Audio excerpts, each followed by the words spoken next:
কিন্তু আছে খালি সুখ। এত ভালোবাসতেন মা আয়েশাকে। মা আয়েশা গ্লাসের যেই জায়গা দিয়ে পানি খেতেন, বিশ্বনবী ওই জায়গায় মুখ লাগিয়ে পানি খেত।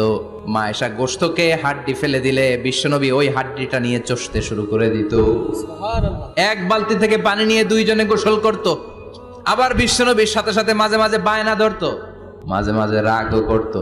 বিশ্বনবী বলেন, আয়েশা কখন তুমি রাগ করো, কখন তুমি আমারে ভালোবাসো আমি বুঝি। মা আয়েশা বললেন, কেমনে বুঝেন? বিশ্বনবী বললেন, যখন তুমি রাগ করো তখন নামাজের পরে দোয়ার মধ্যে বলো, ও ইব্রাহিম আলাইহিস সালামের আল্লাহ, আপনি আমার উপর দয়া করেন।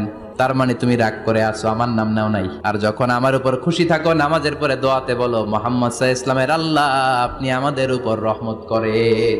তার মানে খুশির সময় তুমি আমার নাম নাও, রেগে গেলে অন্য নবী দেয়া দোয়া সাইরা দাও, রেগে গেলে আমার নামটা নাও না।